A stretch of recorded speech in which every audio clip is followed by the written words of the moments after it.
Hi, it's Chris again. So here is your weekend update for what's going on in medical school. Currently, we're getting ready for our final exam in neurology, which will end out the first year here. That means I'll be 1/4 of the way finished with medical school and half the way finished with basic science coursework and ready to go to clinical rotation. So that's what's going on with us right now. I'm just studying really hard for that neurology final so I can get the best grade that I possibly can on it. And that's pretty much all that's going on right now. The day in the life video is up, and it's been viewed quite a few times, so that's up. Be sure to check that out if you want to see what a day-to-day life in a medical student is like here at LSU Shreveport.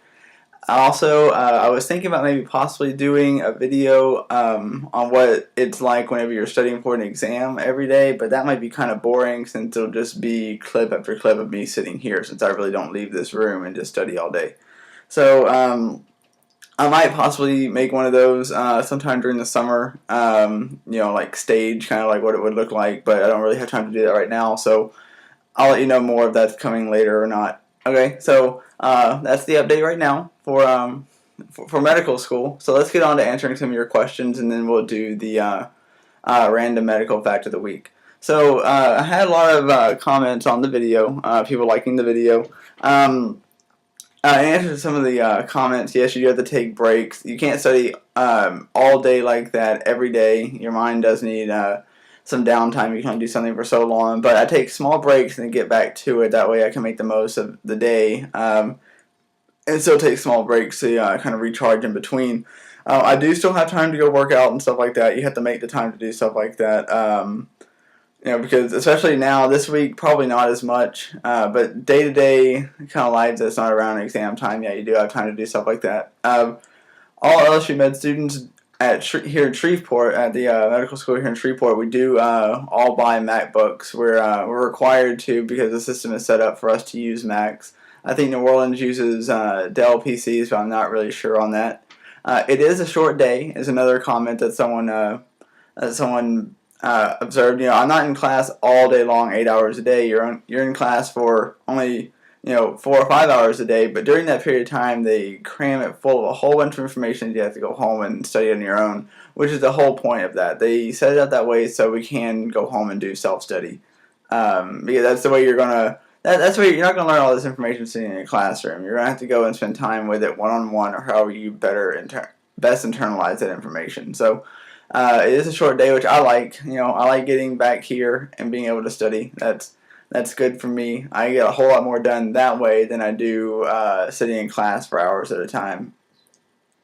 You kind of get used to it. Someone made a comment. Do you feel like you need to crawl up in a fetal position and just cry sometimes? You get used to the amount of information after a while. The first test in the first few weeks is kind of overwhelming. It's like, wow, there's so much stuff to learn here, but after a while, you get used to that amount of information. It's kind of like when you first went to college and they would hit you with a faster pace, and you had to get used to that. After a while, you were completely used to it. So that's how that goes. Not all medical schools are like LSU. Some of them, for example, New Orleans doesn't have the podcasting type of thing. They don't have all that kind of stuff.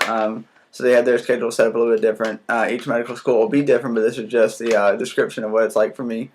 There wasn't really a whole lot of questions to answer this week. The main one I got was about studying for MCAT and getting started studying your sophomore year a little bit before you go to bed every night. You can do that if you want. I don't know if that really will be necessary if you review really, really well during your junior year, but I don't want to discourage you from doing it.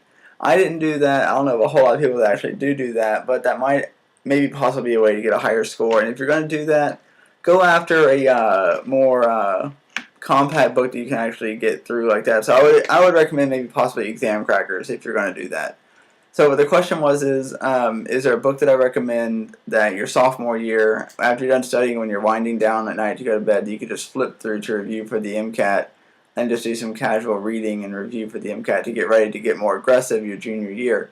And I would just recommend doing one of the smaller, quicker review type things that just hit just the highlights and the basics. Just keep yourself refreshed if you want to do that. And that would be the Exam Cracker series. Their books are, they're about this thick instead of being this thick for some of the other ones, and they're just a really fast read with really easy broken down type of things. Uh, so maybe possibly check into that if you think that might be a good idea for you. I don't want to discourage you from doing it, but it might not be necessary. You might just feel like you're not getting anything out of it. But try it if you want. Let me know how it goes whenever you take your MCAT, and if it's something that turned out pretty good, then I'll start recommending that to people. So that's all the questions that I have for today. Sorry, this is gonna be a really short video, but I need to get back to studying and all that kind of fun stuff, and I really don't have a whole lot to answer and tell you guys.